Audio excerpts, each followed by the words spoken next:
You know, there was times where it was twitchy in prison. There was times where people were threatening to harm me in serious ways. If you wake up in the morning and you list 10 things, it does not matter, even if it's as simple as I'm glad that I've got a road that takes me to work to earn money. I'm glad of my toothbrush I can keep. Just really simple things. Obviously, there's some people say I've got nothing to be grateful, but there's plenty to be grateful. You didn't have nothing? Nothing. I've got shoes on that they'd given me which were 2 sizes too big. I was in prison greys. My hair was all long and messy. I'd got nothing. No dignity, no nothing. But all of a sudden, everything just clicked. So I was suffering with extreme stress and anxiety, and I'd got depression. I've been diagnosed with depression. How good was your business at that point? Well, if you added the fitting on, I think I'd grown it within a few years up towards £1 million turnover. Wow.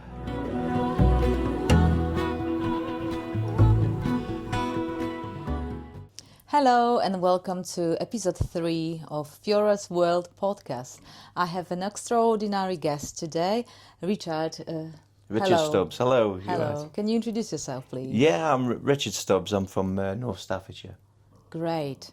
And how long did it take you to get here today? Yeah, it took me 1 hour and 40 minutes, but it was a pleasant drive to get here. I do like driving as well.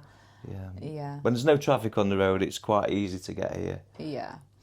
Okay, so where do we start? We're going to talk about your story, which is a pretty great story. As I spoke to you on the phone earlier, it's unusual story. So can you tell us how did it all start? It all started, well, if we go back to about 1990, which is, I was a bit of a wild child back then. I was on the Manchester rave scene, and I quickly realised I needed a career. I couldn't carry on like that. Yeah.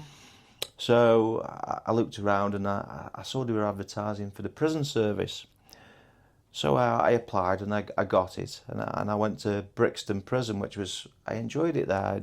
Right. I was working with some pretty serious people. Yeah, it sounds like. Yeah, it was interesting. And then time moved on. I ended up moving up north because I was getting married.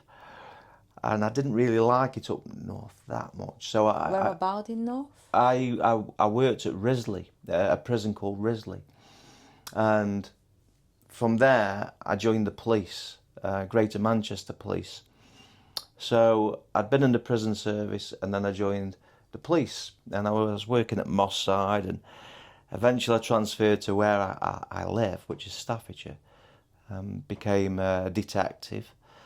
And I worked on all kinds of things, murder, arson, terrorism, everything. So throughout the years, you sort of seen a lot of crime and a lot of violence, I would say. Yeah. Especially in Manchester, in Moss Side, with the gang truce had broken down in the 90s. And did you like that sort of work? Yeah.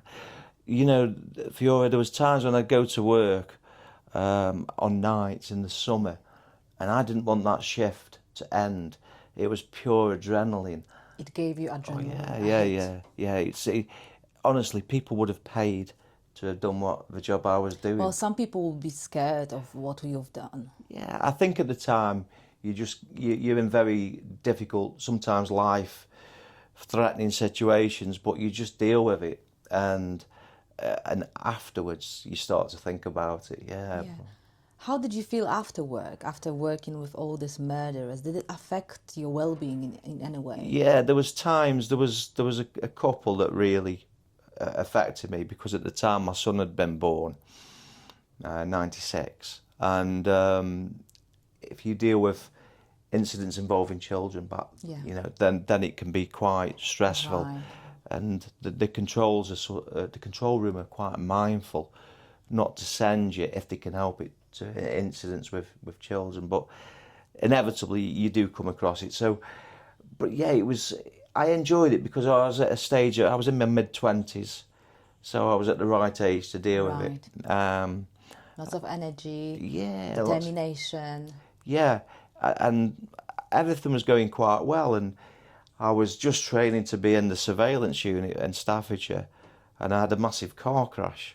Ironically, I was going into work, I was on a driving course. I was going in one morning to do the driving course, and somebody overtook and hit me head on. And that pretty much ended my police career. Wow.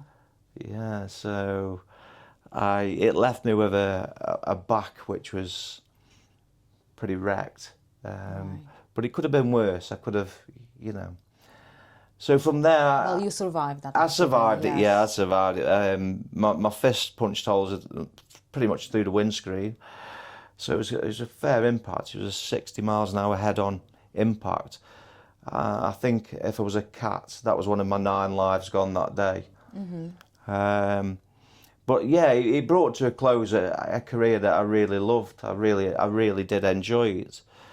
But as one door closes, another one opens. How did it close? Well, the spinal expert said you can't go back on the beat. The only thing that they can do is give you a desk job.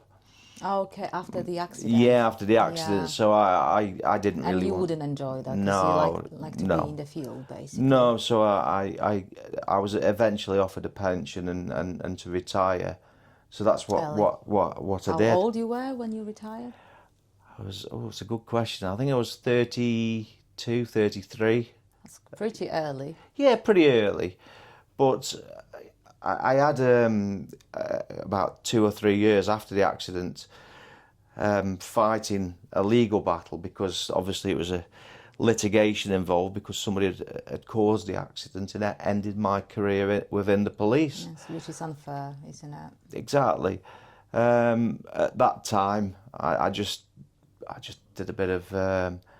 I pursued my favourite interest at the time, which was following Manchester United. So I did a lot of travelling, and that's exactly how it got me into business, because through following Manchester United, I met a good friend, Simon, who helped me get started within business, and that was... Right, so you became a businessman. Yeah, I got into business. My friend Simon, he's got a very big business down in Weymouth, and he showed me how to run and operate a business, selling kitchens and bathrooms, which I really enjoyed. I loved it. What did it involve?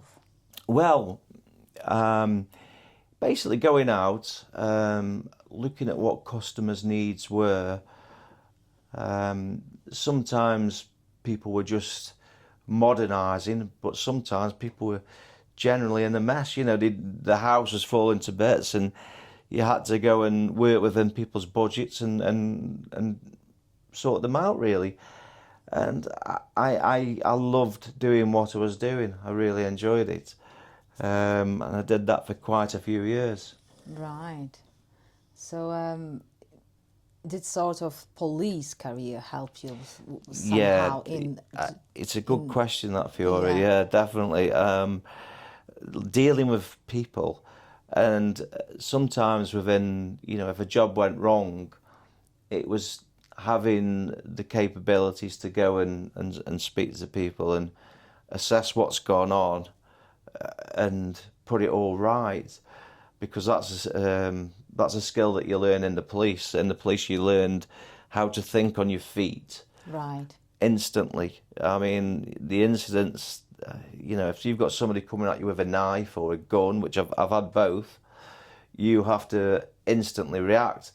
Now, in business, it's similar, but you've got far more time to react. Yeah. And so you're quite right to draw a comparison. That there are similarities, yes. Because it sounds like different careers, but you always can bring skills from one path to other path. I think that's a good point, because I think in my life I've been good at being able to communicate with people, all the way Right. through. Yeah, I noticed that. Yeah, you're really good in communication. I can speak to most people, whether it be a high court judge or a tramp on the street. I've got Yeah. no problem in speaking to anybody, really. Yeah. So in the new career field, what happened there? How did it go? What happened next? Well, I mean, I had the help of Simon and one or two others, and I worked with my son, and I built the business up well. And everything up until about 2018, 2019 was going absolutely superb. Then an incident occurred. I fell out with this person, and this person caused. This person was involved with me. It was an ex-partner, and Right. my business was built based on Facebook recommendations. Yeah. So she targeted the Facebook and set up a hate campaign against Was she actually hurt because the it. relationship broke? I don't think it was a question of no. It was sort of revenge? Yeah, I think it was something like that for Fiora. Yeah, definitely. It was nothing about being hurt. It was just pure spitefulness. But it happened. Unfortunately, it had a direct effect on the business. It really caused problems. The trajectory that as a business that we were doing just stopped. It completely transformed it, which caused me massive problems. How good was your business at that point? Well, if you added the fitting on, I think I'd grown it within a few years up towards £1 million turnover. Wow. Yeah. That's brilliant. So you yeah. had pretty good life, I guess. Yeah, definitely. I'd also got a property business where I got 2 other houses that I rented out. I had a nice place in Spain, which is a long-term rental that we had. Comfortable life. Comfortable, I had the nice cars. And I actually had a lot of material possessions that I look back now and just think, well, they're not important in life. I've Right. you know, the transformation that I've had makes me realise that. Yeah. But yeah, at the time I did have a good life. Yeah, I did. Were you happy? That's a very good question, Fiora. Oh, there was something missing. Yeah, exactly. Definitely something missing because I know going back as far as 2012, I started studying self-mastery. I started to study it, and I started by reading Brian Tracy. Right. He's got a fantastic outlook on life. I did it mainly to try and develop my sales techniques and how to communicate with customers. And he's got fantastic reading.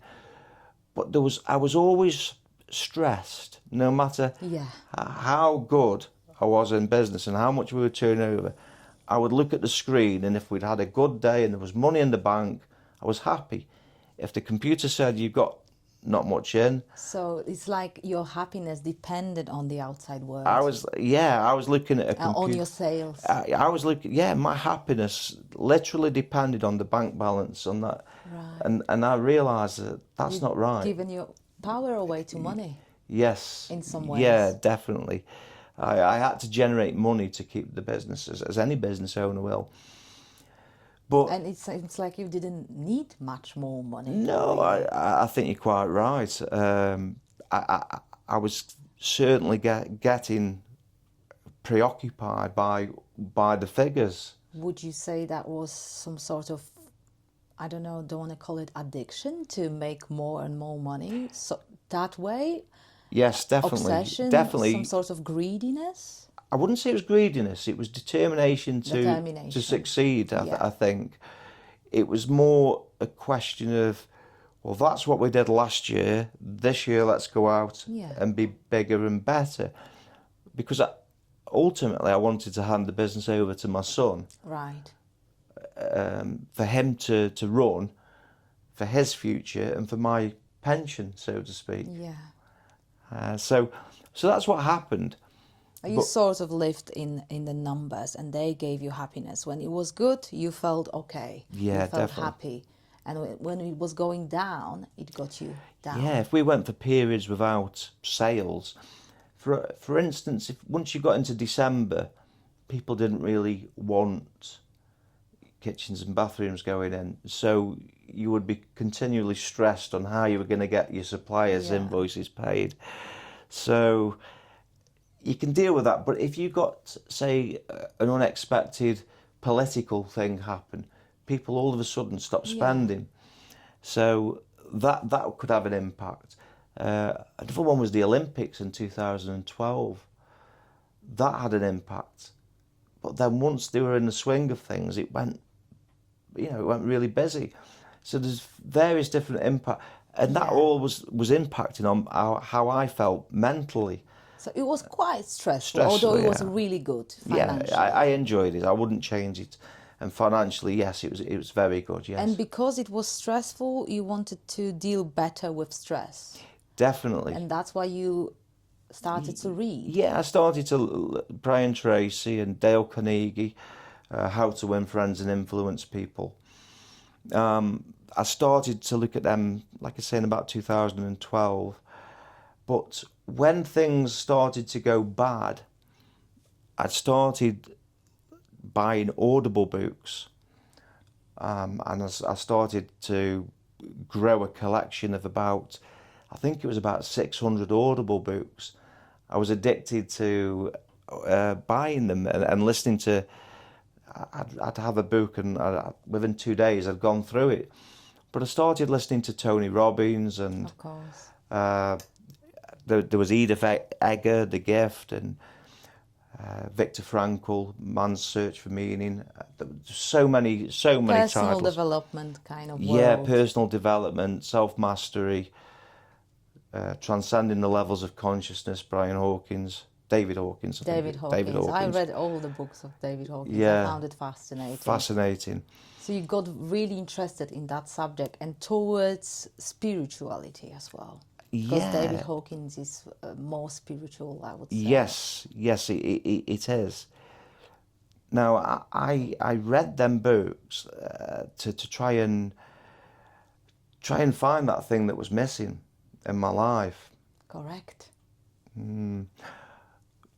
But I found that it didn't just come from reading the books. You can't you have to put it in practice. Yeah, put it in practice, and things happen and conspire, circumstances conspire, which is what we'll come on to, but that's what happened. I read and read and read, and yes, they helped me, but they didn't quite give me everything that I needed. Yeah, so why you didn't put it in practice that time? I think I was still preoccupied with work, with the business, and I was also, by now, I'd got a situation whereby I was under a criminal investigation by trading standards. Yeah, so what happened next? Yes, well, let's go to next part of the story. Your business going well, you broke up with this one particular girlfriend, which it didn't work out for you two. And what happened next? Well, I ended up, I thought that, okay, I can't carry on as I am, trading as I am, because the sales had fallen off.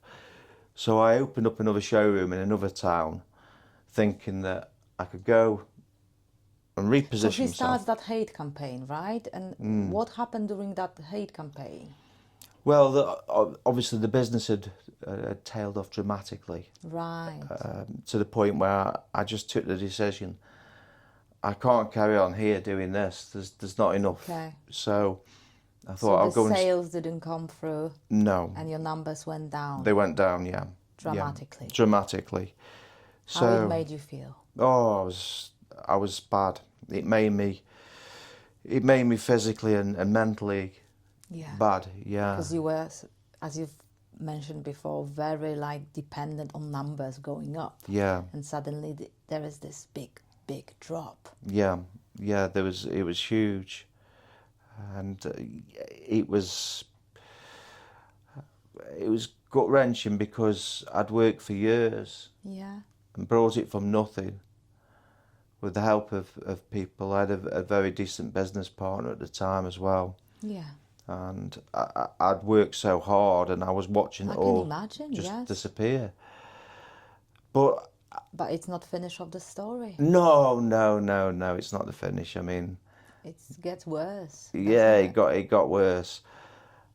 The trading standards got involved. The police had said it's a civil dispute, and because I'd got a police background, I had a contact within the CPS, and he took my call and he guided me, and he said, "You've done nothing wrong. There's no..."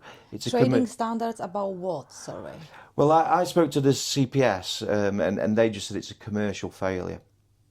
But trading standards were determined. Did you owe some money to people? Yeah, the people lost deposits. Your sales. Yeah, when the went business. down. Yeah, when the business. So tragically, people did lose money. I am responsible for that, because it was my running of the business, and the business had to shut. Yeah, the hate campaign grew because of Yeah, that. and then it accelerated because people had lost money. So it left me in a position which was... There was quite a lot of people who didn't like you at that time. Yeah, exactly. Yeah, there was a lot of I can understand obviously where money's involved. People, I can understand that. I really can. I'm not daft. But there was other people who were just doing it for a bit of sport, basically. If somebody's doing well, there seems to be there can be the flip side where if you make an error or whatever, people want to kick you when to put you down. But the flip side of it is that the people did lose money, and that was my fault. But as I say, it was a commercial failure. That's why I went not guilty, and I took it to a... Nothing to do with trading standards. Well, trading standards, they mounted the prosecution against me, and I had to respond to that. Well, they said that the business had traded fraudulently, which obviously I disputed, and that's why I went not guilty, and we took it to a trial. Right. And the trial was at Stoke Crown Court in April of 2024. For 5 years I've been under investigation, which really, that's a long time. Yeah. How you remember this period of not knowing what's going to happen next? Well, there was twice we got to court and they went, "We're going to have to put this off for another 12 months.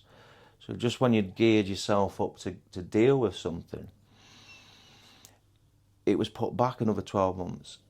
So I was suffering with extreme stress and anxiety, and I'd got depression. I'd been diagnosed with depression. Wow. Clinical depression? Yeah, it was... Have you been medicated for it? Yeah. I was on diazepam. Well, that was for my back as well, but I was on metrazepine and... Sertraline? No, they put me on that. Yes, it was sertraline. So I was on medication for it. Did it help? Yeah, it masks things, doesn't it? It blocks something in brain. I used to take sertraline as well. Yeah, it blocks it. I mean, it's... And diazepam as well. Yeah. Unfortunately, you can get quite addicted. It's like fake, isn't it? It's fake, yeah. It's fake peace. It is. I mean, the position I'm in now, I look back and I realise at the time I did need it. I definitely... Yeah. I had a screaming head. My head was in so much pain. So I definitely needed it. But now I look back and obviously I will come to that, but I'm in a much clearer position now. And yeah. You quite... 5-year trial, it's a long period. Yeah, 5 years waiting for it. Not knowing what's going to happen with you. Not knowing. And there's that saying that, don't worry about what's happening, because 90% of the time it won't happen. Well, this time what I was worrying about actually did happen. Wow. Because the trial went wrong. I say it went wrong. It went wrong for me because the jury didn't believe what I was saying. and I was convicted of fraudulent trading on the 20th of May, Wow. 24. Eventually, because a few weeks later you get sentenced. I got a 5.5-year sentence. Wow. And I did 14.5 months, and I came out on August the 4th. Do you remember that day when you heard the sentence? It's quite vivid. There's a couple of things that are really vivid. One was when I got convicted, because you're not sentenced straight away. Yeah. But when they said guilty, that's when everything started to happen in my life, really. I would say spiritually. When the lady came back, the four person in the jury, guilty, I just realised within a few seconds my life's just changed. Totally. Completely. And I thought things are going to be very, very different from now on. But what I did was when she said that, within a few minutes I was leaving the dock to go.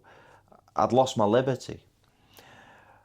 The first thing that came into my word is just accept what, and that word accept is probably the word that I can attribute to helping me get through everything. Surrender. Acceptance. Yeah, definitely. I just thought, well, I'm in this situation now. Accept it. Deal with it. So I was taken into custody and booked in, and I pretty much knew which prison I was going to be going to, because I'd heard them talking about things, that the security guards, and I was taken to a place called HMP Dovegate, which is in Staffordshire. Not a nice place. No. I got to Dovegate, and because of my background, police and prison, they've got a bit of a problem on their hands, because you don't really fit in any of the categories. So what they said to me is, where do you want to go within the prison? So I said, well, where would you go? And the guy said, well, if I was you, I'd go on the vulnerable people's wing. Because you would get bullied at the prison. Or worse, yeah, definitely. Being an ex-police officer walking into a prison, your life is going to be a misery. I mean, even on the VP wing, it had its moments. But yeah, I said I'll go on the VP wing, which I knew was going to be hard for me to stomach, but I didn't realise just how hard. Yeah. Oh wow, that sounds like a massive change of life for being so high in industry, in business, doing so well, £1 million turnover, having apartments, nice trips, to within few years going to prison for 5.5 years. Yeah. Yes, but I wouldn't change the experience now. Yeah. I would not change what I've learned about myself and what's happened to myself. Yeah. Obviously, you wish circumstances were different, and I wish I'd got this. But at that point, it was for you just, I guess, very, very shocking. It was incredibly shocking. But as I say, up until that point, I'd been living with clinical depression, stress and anxiety. Yeah. As soon as I got into the prison cell and the door shut, I looked around. For the first time, I thought, I've got a choice here now. How I respond to what's happened to me. Did it come to you straight away? Straight away, yeah. Straight away. On the first day, I realised that I'd got two choices. I either deal with this, or I let it screw me up for good, properly. And all of a sudden, honestly, I'd never felt freer at that moment in time as when the door shuts. I never felt clearer and more free, because in my mind, all the fog that had sat on me over the last 5 years was just lifting. No. What do you think caused that? That clarity of your... I think that once you start to accept things, then and take responsibility for things, you're owning the problem. Yeah, you don't give your power away. You're not giving your power away.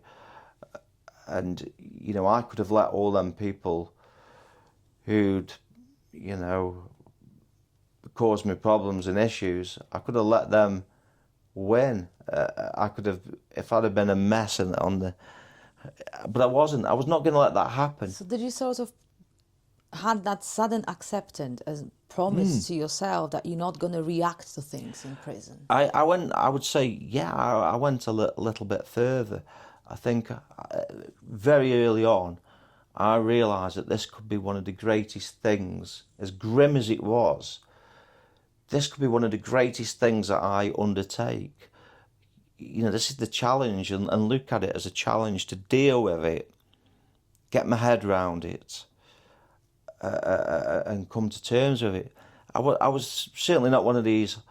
You hear a lot of people who come out of prison and it's changed them, but sometimes they're hardened criminals. I wasn't. It's not that. Yeah. But I was determined to make this work for me, because everybody's got a choice of how they deal with things. You've got that. You know, it's not what happens to us.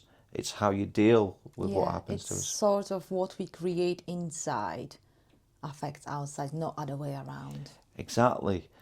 So can we speak about life in prison? You got 5.5 year sentence. You got there, you got that acceptance. And you got out after 14 months, correct? 14 and a half months, yeah. Yeah, but you didn't know that at the beginning. No, I didn't. No, it was about 7 weeks before I got sentenced. You're right. Yeah. How did your life in prison look like? That's a really good question, because the first 7 weeks prior to getting sentenced was the unknown. I'm on what was a category B wing, which was quite secure wing. Yeah. And there was some horrible people in there. Horrible people, what do you mean by that? Well, there was people in for really nasty things that they'd done to people. Right. Vulnerable people. They'd done things to children, elderly people. Wow. Animals. It was just not. That was your cellmates? Not at the time. At the beginning, I was on a single cell for the first 2 weeks, and then I had to go in a cell with somebody else. Now, it's quite unusual, because if you've got a police background, normally you're granted a single cell because of the risk to you. But I wasn't given a single cell, and I don't know why. That's another story. I have put in Freedom of Information Act to find out why I was never given that protection. But I was put in cells with other people, and I found out what some of them people were in for, and it was difficult to. There was times where I couldn't keep my mouth shut. I did have my say, but generally, it was more. I had a mindset of self-preservation. This is not about them and what they've done. This is about me and getting through my time in the prison and coming out the other side. How did you feel in prison? As I say at the start, I actually felt free. Have you not been scared that something might happen to you? Yeah, I was continually watching my back, and at first, one of the things that I did was I started to write. You started to write? Yeah, and I thought, I'm going to make a book out of this. So I did. I started to write. How this idea came to you? It just came to me. It just, there's a pen, there's a paper. And as soon as I put pen to paper and I was writing about the scenario I was in, it was pretty much from day 2. I'm like, this is fantastic. I'm getting all my thoughts down onto paper. You have that time for yourself as well. Yeah, so anything that happened within the prison that day, For argument's sake, when the name calling came, or I'd start to make notes on it, and because it did come out, they did find out that I was an ex-police officer, and that did cause, there was a couple of friction points over that, especially when I was writing as well, because then they started accusing me of being an undercover police officer and report. I'm like, are you for mad? Are you for real? You must be mad. But writing was a tremendous release, and it also gave me a sense of, well, this is part of the journey, and I can take this with me when I'm. Did you sort of feel? Because I have an impression like you felt on some sort of mission there. Yeah, definitely. Like this time is given to you for something. Definitely, because I'd done so much reading in the 5 years prior to incarceration. Yeah. A lot of things started to ring true. As we say, the word acceptance and the way that we choose to deal with these things, everything started to click that little bit at the start, and I'm thinking, this is, yeah. And another thing that hit me was after I'd walk out of my cell in the morning, and I didn't want to mix with some of these people. I really didn't. Yeah. But there was times where I'd see somebody was struggling. Yeah. And I'd go and help. For an argument's sake, there was a lad who'd been beaten up allegedly by the police, and he was struggling to make a complaint, and he had a good hiding, and he was a mess. And I sat down with him and said, what's happened? And it's okay. And I taught him how to make a complaint about the police, and I taught him how to do it and tag his MP in, and and people see what you're doing. People clock that, oh, he's helping somebody out, maybe he's not so bad. Yeah. It's the law of reciprocity, I think it's called. So then one or two things would happen. You'd start getting more food, or somebody would chuck you a TV remote, because in prison you've got nothing. Okay. You've got nothing. Yeah. But one or two little things, somebody might get you a kind of pop. Yeah. So people got warmer to it. Yeah, definitely. But what was quite clear was that things that I'd learned in the 5 years prior, that I'd read about, were starting to click into place. Like what? Acceptance, we said. What else? Writing, the law of reciprocity. So you help somebody, you give something, give your time, and then it came back. I also was, one of the things that I realised was pattern recognition. If you can learn to recognise patterns. So in prison, that was something that I learned happened more on the out, for argument's sake. People who learn, if you learn set patterns, like traders, they make the most money because they follow patterns. If you want to learn anything, it's repetition, and that's how I realised that was probably how I'd been successful in business. I'd learned how people buy things and what people were after, so I learned to recognise the patterns, use the patterns, and then eventually I was writing the patterns in my marketing. So what patterns did you discover at the prison? Well, in the prison, I'd started to look around, and there's certain hierarchies within the prison, and the people in the prison who've got the good job are the cleaners, because they're also in charge of the food. Okay. So your food is, like I say, you don't get much in prison, but your food, if they don't, and at the start they'd only give me small portions until they get to know you. And when they found out I was a police, you got barely anything, and some of the times you didn't really want to. But as soon as you learned how to keep them happy, then your food got better. So there was patterns that so some people probably wouldn't understand, but it was just about being right with people. Yeah. Can you recall some sort of challenging situation in prison which you actually managed to not to react to? I remember there was, after I was in with my first pad mate, and I'd been in with him for a few weeks, and there was never any problems, and he told me he was in for a drink-related offence. Mm-hmm. Okay, so I just thought it must be violence or something like that. It's nothing nasty. Anyway, there was a time after a few weeks where he come to me and said, "Oh, you've got to move you've got to move cells." So why's that? Oh, the officers don't like people getting comfortable, so they move people around. This was on a Friday. So on the Saturday morning, I'd got all my stuff there. It was all, I walked into the office and I said to the officers, "Why am I moving?" They just went, "You're not." I said, "Well, my pad mates." No, you can stay where you are. I thought, what's going on here? Somebody's playing a game.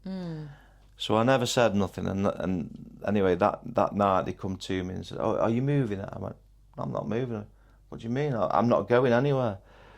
Well, my pad mate then went completely off with me, and it was just silence. So at the time the football was on, the Euros, so we'd have the football on. Then he'd keep turning it over and putting different things on, and just been complete obnoxious. So I thought, I'm not responding. I'm not getting into these mind games. Yeah. I'm not. It was been, and completely manipulative. Anyway, the next day, I got a visit off my son and my dad. And on the visit, I said, "Son, I'm going to give you a name now." And I give him the name of my pad mate. And I said, let me know what his offences are.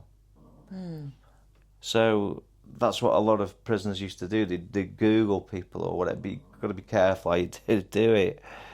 So my son checked, and when I phoned my son later that day, I says, "Have you found out?" He says, "Dad," he says, "are you sure you want to know this?" Wow. I says, "Go on." Anyway, the guy got 20,000 images of class 1 images of kids, and I'm like, "Oh, wow. Right, okay." Now this guy is playing games and trying to mess with me. So one of his best mates worked on the servery, and his mate had got pictures of his kids on his cell wall.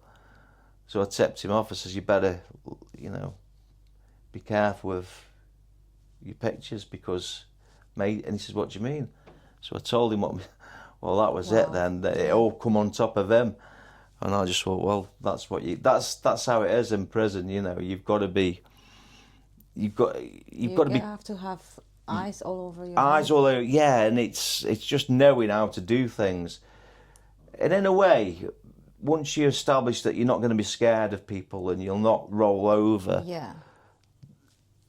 people sort of just leave you alone then. Yeah. If people can push you around, or you're there, you're here, get your stuff, you would get bullied quite easy in a prison. Okay. So what else? What else? Prison taught you? Well, what you got to practice? Well, this is where it gets really interesting. As I say, for the 5 years prior, I had 600 books, and then, as we say, the first few weeks within incarceration, things started to get better and better. And I remember, I actually injured myself in prison. I got burned. The kettle fell on me, and it was a complete accident. I put it in the window bottom, and it fell into my lap, and I burnt myself. And I was down at the medical centre, and it was about 5 weeks in, and I was sat talking to a guy called Jason. Now, this lad had been bullied, so I'd helped him with what had happened. He got a big black eye, and I'd sat down and he was going through withdrawals, and that's why somebody had hit him. But I got on with Jason because I don't like seeing anybody bullied. It's just not. No. I don't like people picking on other people. It's not nice. So I did have a good crack with him. But I sat there with Jason, and I remember thinking, this unbelievable feeling came over me of just how happy I actually was. And I was laughing at the story Jason was telling me. And it was so bizarre. He lived in an alleyway. He was homeless. And he lived behind a kebab house in Stoke-on-Trent in an alleyway. And he'd feed his pet rat cheese. And we were both laughing at the whole hopelessness of the story. But I remember feeling just I've never been as happy and as at peace as I am now. And I'm sat in a holding cell. Would you say you were happier in that particular situation than outside with your well-doing business? Yeah, definitely. That's the bizarre thing. I'd attained this kind of peacefulness within inside myself that if I'd have bought the next sports car or that's what I was hoping that I would get through material things. Now I was just sat there and I thought... You didn't have nothing? Nothing. I got shoes on that they'd given me which were 2 sizes too big. I was in prison greys. My hair was all long and messy. I'd got nothing. No dignity, no nothing. But all of a sudden, everything just clicked. And I was like, whoa, this is so... I have tears in my eyes. So thank you. It's incredible. Yeah, and I can even remember coming out of the holding cell thinking, this is just bizarre, what's happening? Why am I so happy, so at peace? And my only worry was losing this feeling. Why did you think it was like that? It was so good. It was why it was so good? It was just everything. I could look around and I could see everything, and I was aware, completely and utterly aware of everything that was going on. Everything. Were you in present moment? Yeah, I was so present. I've never been more present. And I'd got nothing. And I didn't know at that time, Fiora, I didn't know what my sentence was going to be. Yeah. But my determination was, I've got to hang on to this peacefulness that I've got within my life. This is so precious now. It's so good. The feeling is it was like utopia. So I made it my mission to not just to study why am I like this, and that's what I did. I was lucky through my prison journey after that, which took me to 2 other prisons, but one of the prisons I was allowed to study, and the lady had a teacher called Lorraine who allowed me to revisit some of the Audible books via YouTube, and I realised everything that had occurred to me, and it was basically what they call an extraordinary awakening, and I was just absolutely made up that this had happened to me, and to this day I still feel as happy as that now, and as at peace in my life. I've come out, which is great, and wow. Yeah, I've got loads of problems to sort out. But it doesn't affect you as before? No. I don't take any medication now for it.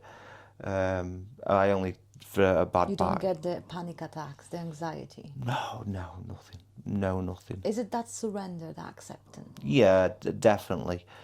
But there was times, when I'd just gone in, and the acceptance was making things better and better, but there just came this time when it all just clicked, and it just was like utterly bizarre that it happens I'm talking to somebody who's, you know, a drug user, and I'm sat in the most barbaric conditions. But it just came over me, and I'm like, whoa, that's perfect. And your boat in Saint-Tropez got taken away. Oh yeah, everything just, yeah. I mean, I had a beautiful car. That was, as soon as I got sent to prison, my dad had to get that home, and it went back, and so it just shows that it doesn't the material doesn't give happiness. No. I mean, Would you say it was your biggest lesson? yes, material things. You've got to look. Obviously, happiness comes from within. Yeah. That's the biggest lesson. But I learned that as long as the people around me are happy and healthy, and as long as I'm happy and healthy, what more do you really want? You know, I think you lose your ego, and taking your ego away. Wow. Because I did have a big ego, you know, Yeah. and that's probably the reason that these things happen to me. That's my next question. Do you think this has happened for you for a reason? Yeah, definitely, because the universe doesn't give you what you want; it gives you what you are. What you need. So yes, I'd put out a lot of before trying to manifest positive things, but I was sat in the court and I'm thinking, why has this happened to me? I've tried to manifest good things, Yeah. but maybe the bigger picture. My mum, who's departed many years ago, I thought, come on, Mum. Maybe my mum was probably the biggest gift that she could give me was having an awakening, rather than walking free from prison and jumping back in a sports car. It's priceless, that awakening. It's priceless what I've got now. Nobody can take this from me now, because it's I know, you know, what's happened. Would you say you are a different person? Oh yeah, definitely. I don't really wish to. I've not got the same urges.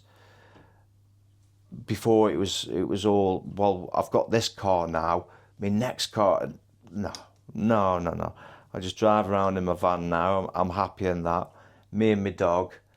Me and my dog are happy. My what I want to do to do going forward, Fiora, is obviously I've got the book that I've written, and there's another one that I want to write about how the techniques I use can help people in general.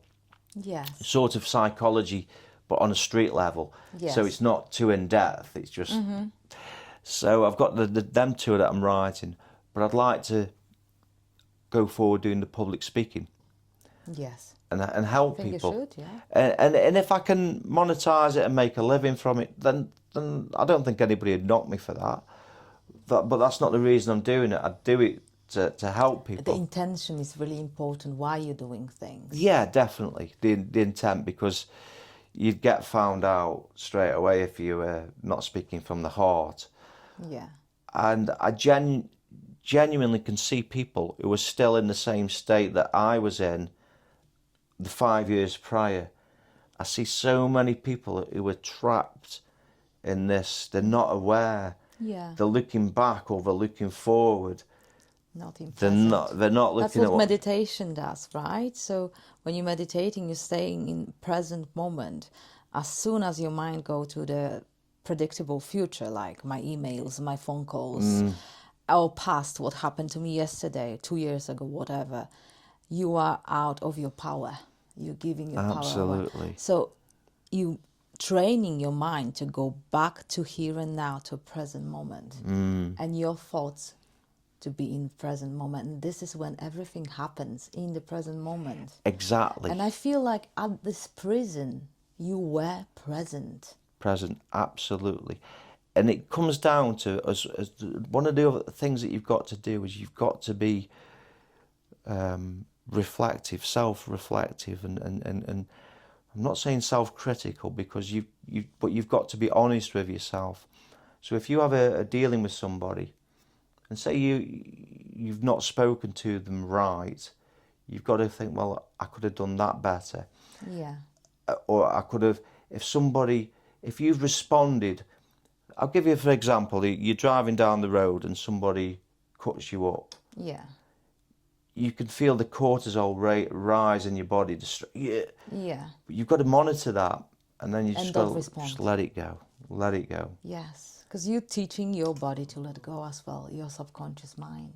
Yeah. Would you say, my next question, just because you're speaking so interestingly, and I have questions in my mind. No, thank you. So we talk about prison, we talk about your awakening. What would be your biggest piece of advice to a person who struggles with depression now, with anxiety? Oh, that's a really good question. This podcast is all about giving tools and a piece of advice. If I could look back, and I actually filmed myself at my worst condition, lying in bed, just saying, I just want to be me again.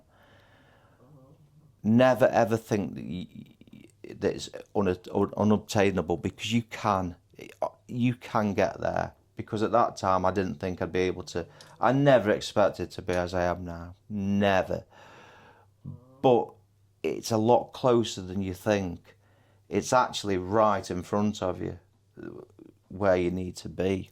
It really is not that far away.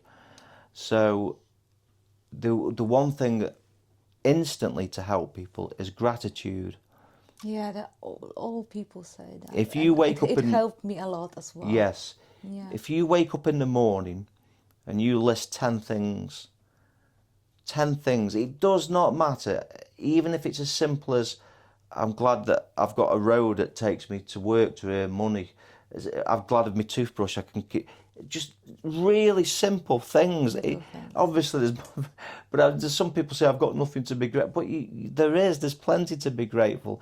You know, I've got my dog, my dad, my auntie, my son, who I go to football with. I've got good friends. I'm grateful for it. As soon as you do that, it's impossible to be in an anxious state, because the emotions are polar opposites. Yeah. So if you can put yourself in gratitude, the anxiety goes. Yeah. Can't do it. Did you miss your previous life when you were doing well with money at prison at some point? Oh, no, not really. No, there was no way. Obviously, I didn't want to be stuck in a prison. Yeah. But everything that had happened to me, I would not change for the world. Even if people said, look, you know, you can be... Going further, are you grateful for that experience? Absolutely, because how I look at it, Fiora, is that I could be on this planet because you never know what's in the future. Yes. But if the stress is gone, and stress is a known killer, if it helps me live longer, well, that's invaluable. You could say, well, you know, I'll give you £10 million, but you'd be dead next week. Well, people say, well, I don't want the £10 million. No. So honestly, I'm not bothered. There was nothing that I missed. I've still got good friends. I've come out to the people who stood by me. One of the things I'm quite big on is motorbike racing, and my friend Jim, who, you know, I can still go back and follow his son Rob and go over to Isle of Man for the TT, and he's a top racer. And in prison I was thinking, because I'd see Rob on the television at the TT and he got a second place and I'm stuck. I'm like, oh. But I've come out and they're still there. Yeah. You know, I could still go and do them things. There might be a time in life where I go and have another car again. It's a nice car, but I won't be buying it to raise my ego. No. I'll be for the sheer pleasure of driving. So that's it. But I would not change the experience. I actually, you can't say I love prison but I loved how my body adapted to that experience. How your mind adapted. Yeah. You were stripped back from everything. Everything, yeah. So it's like your ego had to go away for you to get to know your true self. Yeah, I think there's a fine balance between self-esteem and ego. you've got to strip the ego away but still keep your self-esteem. Of course, yes. And your dignity. And there's at times where you do lose dignity within the prison where, but if you can do that, then you're not a million miles off, you're not a million miles off. But it's just the sheer relief of being in a point in your life where everything just feels, you're within the moment. I can just say that it's like a moment of bliss. Yeah, brilliant. Would you say you got to know yourself pretty well there? Definitely. I'm proud of how I handled myself. There was times where it was twitchy in prison. There was times where people were threatening to harm me in serious ways. I encountered serious threats in prison because of my background. Not often, but there was a case when I got to Oakwood where an Asian chap threatened. He says, "You come in my cell. The kettle's boiling now, ready for you." I thought at first he made me a brew, but no, he was going to put it in my face. Oh wow! With the sugar in, because that's what they do. They put sugar in a kettle because it goes like napalm effect. Wow. So I endured serious threats. I endured people who'd done seriously wrong things. Some people were doing 34 years, I think the longest people.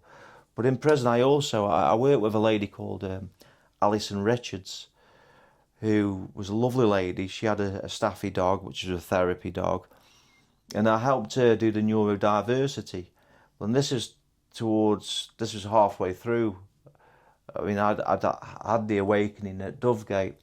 I went to a place called Oakwood, which was a Cat C, and I worked with Alison and did the neurodiversity. So I was looking after people with brain injuries, and I enjoyed that as well because you were getting small wages for doing it, so it enabled me to buy from the canteen. And I was dealing with people who, they'd done certain things, but they'd been wronged as children growing up. They'd been abused. So you have to put it into context. But I was able to look after them. And that saw me through till about 12 months ago now. Just after January, February last year, I said, look, I'm no threat to anybody. Can I go to a DCAT? And luckily, they looked at my security situation and they said, yeah, you can go to a D category prison. So I was allowed to go to a place called HMP Sudbury, which is near Burton-on-Trent. And I wasn't with sex offenders anymore. I was with normal criminals, shall we say. And at first I got, again, all his ex-copper and all that. But I actually got on with the prisoners in there, and they just accepted me and that was for the last 4 months. And the weather was so good.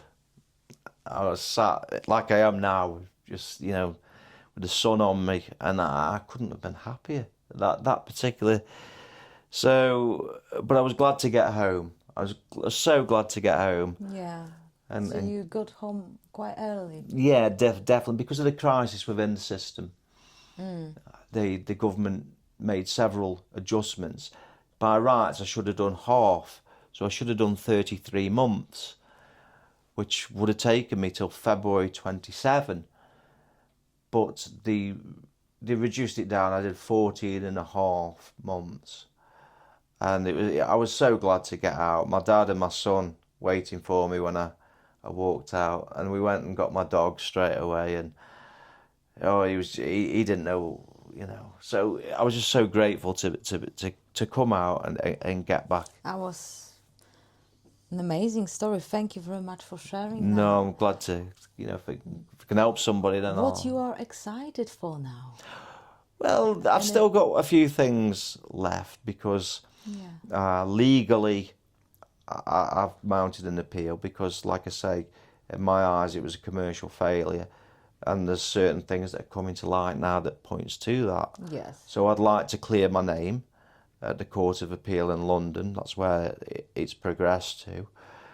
If I can, I used AI to. I didn't really mention that. I used AI to research, and so I'm aiming to be one of the first people in the country to use AI to mount an appeal, because I was quoted a figure 2 or 3 times off 2 or 3 different companies, a figure of around £100,000 to mount an appeal.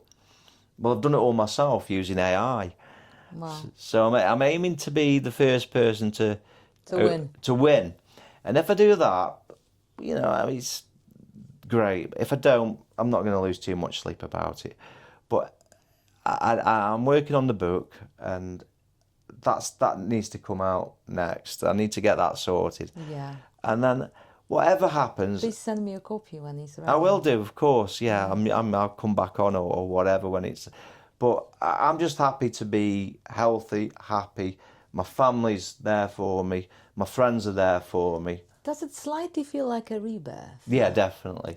Because you're starting over as a new person. Yeah, definitely. And that's the interesting thing. At this moment in time, I'm under certain restrictions because of been released early. I have to have a tag on till August. So there's only certain things I can do at certain times, and I've only got certain amounts of money. But it's so interesting to have had that awakening within the prison. Yes. And bring myself back out and deal with people. Sort of like universe got you, like forced you to have time off for yourself. Maybe so, yeah. Things happen for a reason, as they say. Put all these things which you've learned into practice from reading, and also to maybe humble you down. Oh, I feel humble, grateful. And I haven't got this bloody ego that I had before. So I'm just grateful. I'm just grateful for everything that's happened and everybody that's in my life. I'm grateful. That's a brilliant story. Thank you very much for You're coming welcome. here and for sharing. Thank you for having me. Yes. Thank you very much for having me. Thank you so much. Thank you. Richard.